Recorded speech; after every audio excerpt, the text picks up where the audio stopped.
someday to get this good. On today's World Insight with Tian Wei, the story of a Chinese-owned factory in heartland America. And the New Development Bank doubles down on development projects. We speak to their CFO to see how the NDB stands out from the established banks.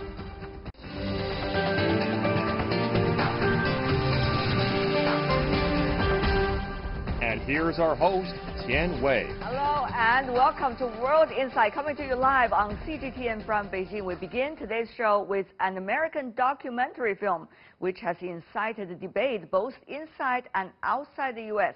American Factory, it is called, the first film from former U.S. first couple Barack Obama and Michelle Obama's Higher Ground Productions, premiered last week on Netflix. It tells the story of Chinese company Fuyao's factory in the U.S. state of Ohio. Before we ask our panelists, what exactly is this movie trying to tell us, and how do they see the stories within it? Take a look at this introduction of the movie first. American Factory steams ahead in the U.S. heartland. A multi-year collaboration between Obama's Higher Ground and Netflix, telling a story of what happened when a Chinese company took over an abandoned General Motors plant. Directed by Academy Award-nominated filmmakers Stephen Bognar and Julia Reichart, the documentary examines the lives of blue-collar workers in Dayton, Ohio, who were laid off from their auto jobs in the 2008 recession. Some of whom were hired 6 years later by Fuyao, a Chinese manufacturer of automotive glass. 2,000 Buckeyes are hired to work shoulder to shoulder with experienced Chinese employees. Early days of hope and optimism give way to setbacks as executive China clashes with working-class America. Both the factory and employees are adapting. In the film, a Fuyao executive said, "We are melding two different cultures, the Chinese and the American." Former U.S. President Barack Obama tweeted, "A good story gives you the chance to better understand someone else's life. It can help you find common ground, and it's why Michelle and I were drawn to Higher Ground's first film." This film started shooting in 2015 when the then U.S. administration encouraged Chinese companies to enter the American market. However, things have changed a lot in the past few years. Now American Factory has debuted amid the year-long China-U.S. trade war.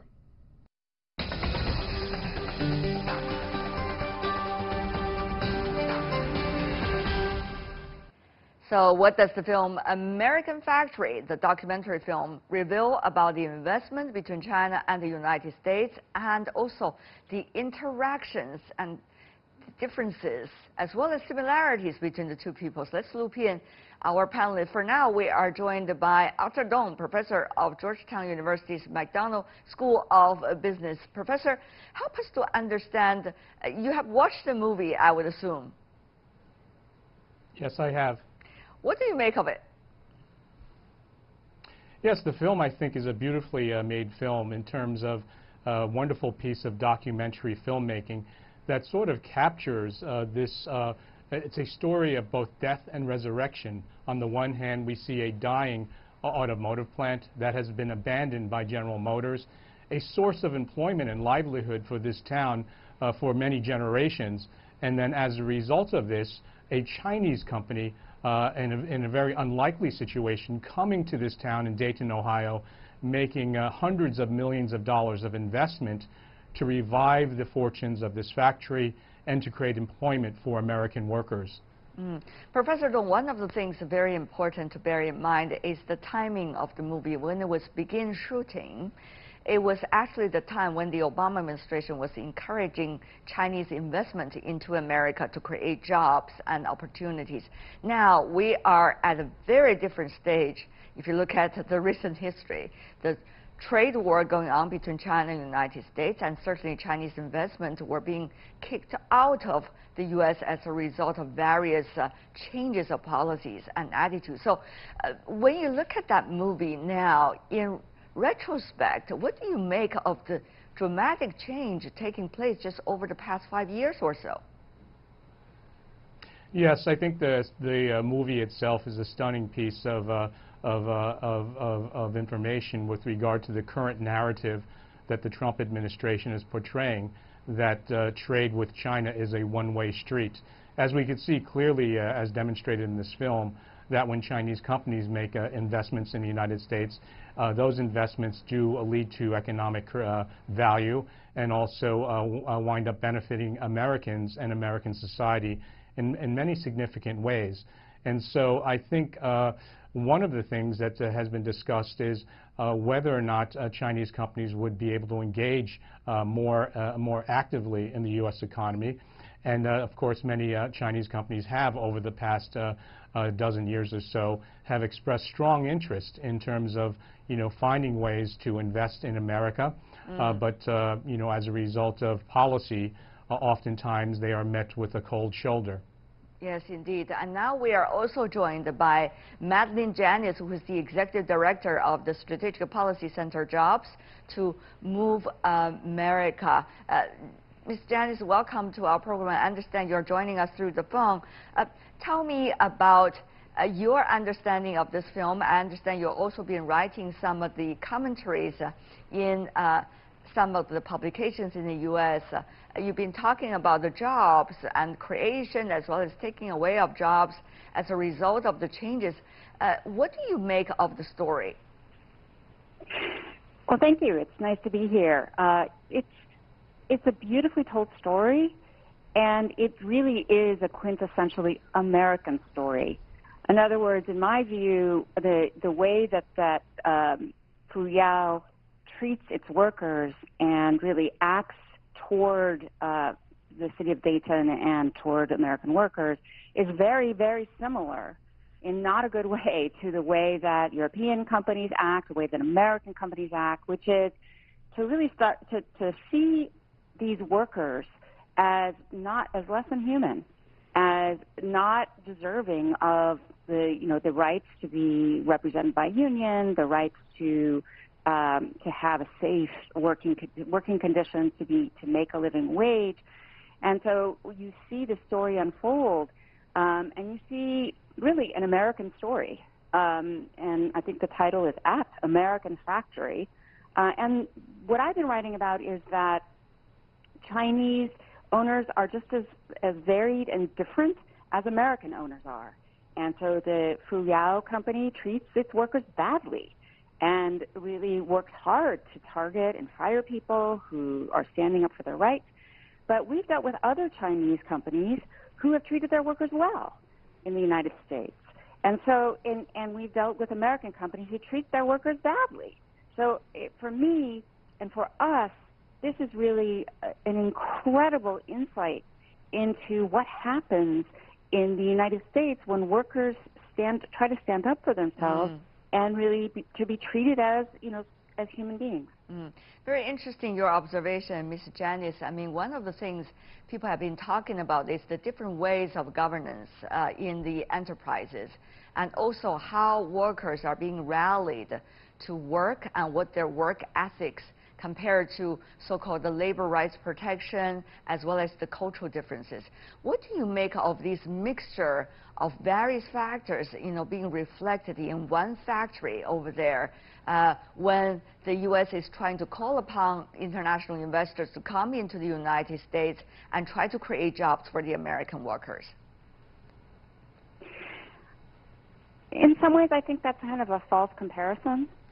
Honestly, I think that, yes, it looks in the film as though the Chinese work ethic is work harder and the American work ethic is work less and even be lazy.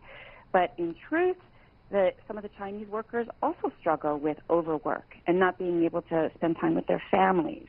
And I think that the same situation plays out in American factories or Canadian-owned factories, where workers are forced to work mandatory overtime.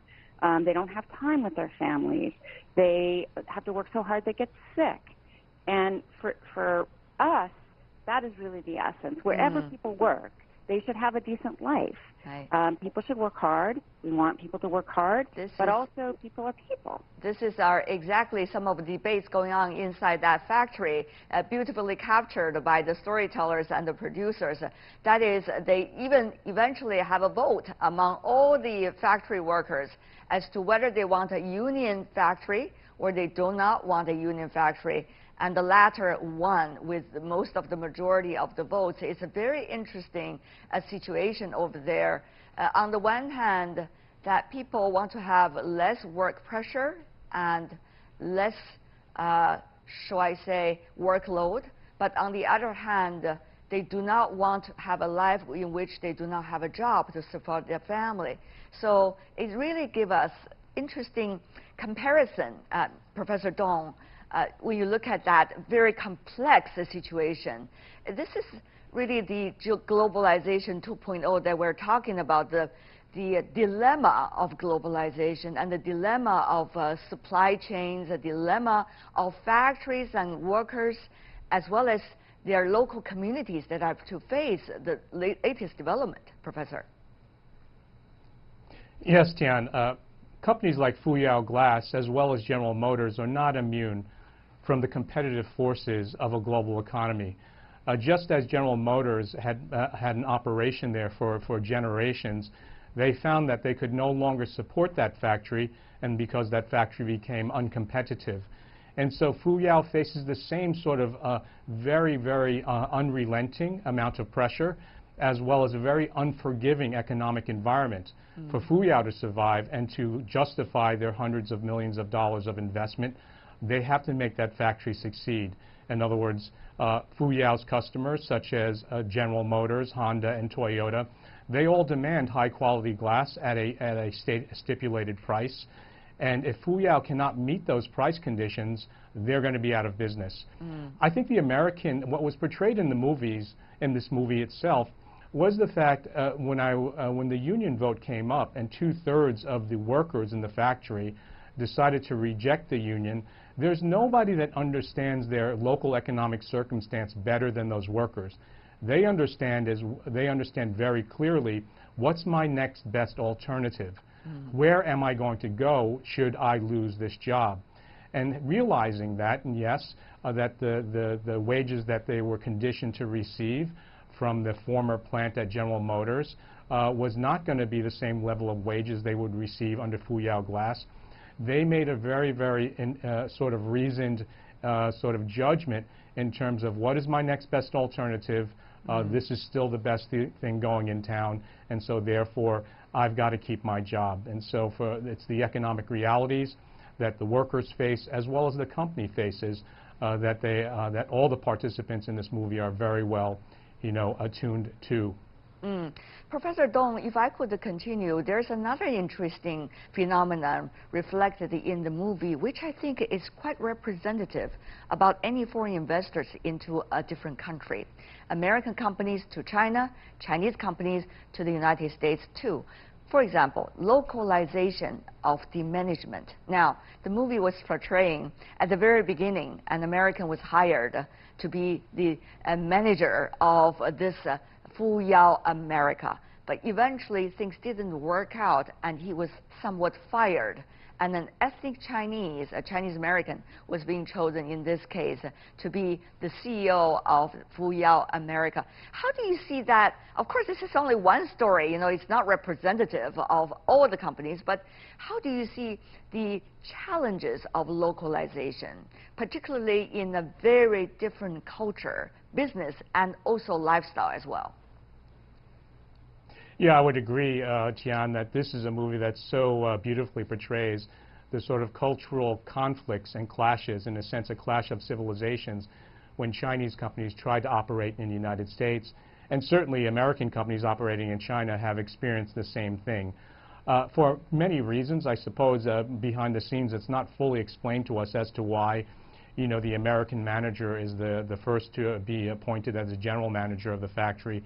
And then we later see him displaced, by a Chinese American who's bought in. Now, oftentimes there might be sort of, issues of cultural similarity that are at play here, wherein Mr. Cao, who's the CEO, might feel more comfortable in dealing with somebody who is more akin or closer to his own culture.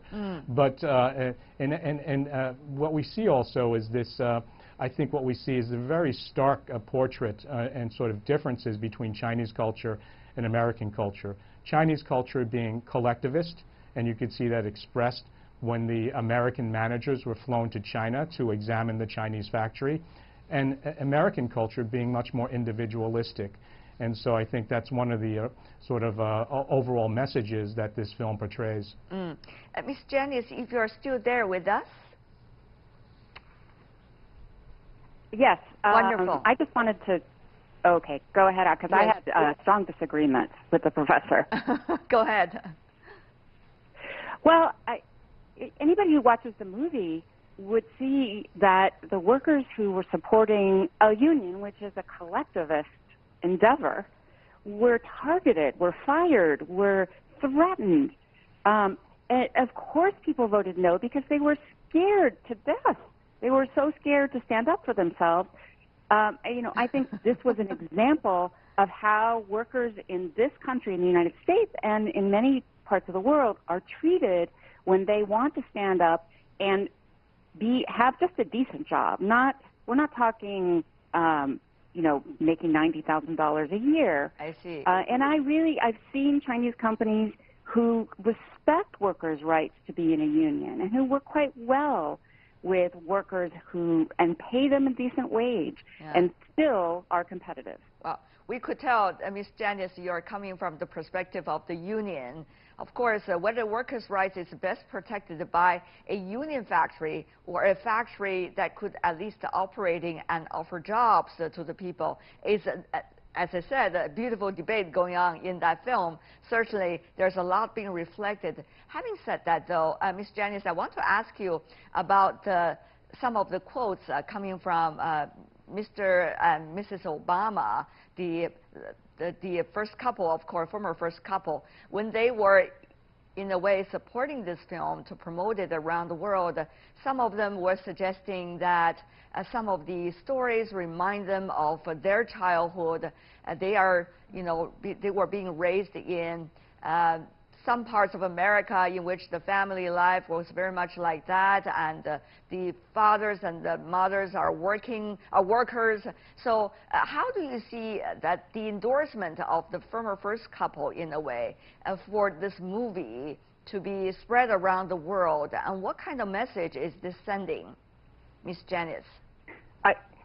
Sure. I want to say that I am not coming from a union perspective or a non-union perspective. I'm coming from a human perspective.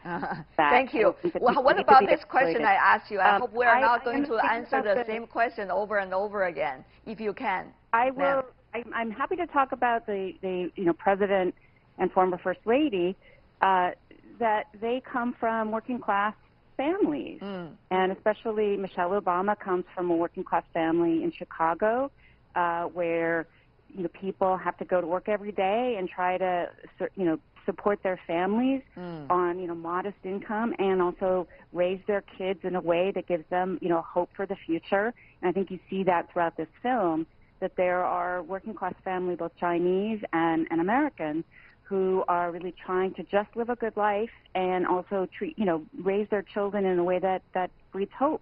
And I think that's really appealing.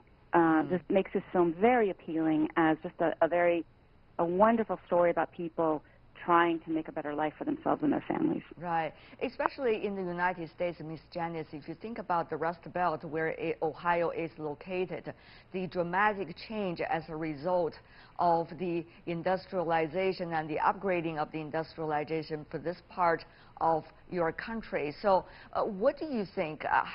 What kind of impact is it really having from your perspective? All the industrial changes and also digitalization, as well as the state of the U.S. economy for the local workers?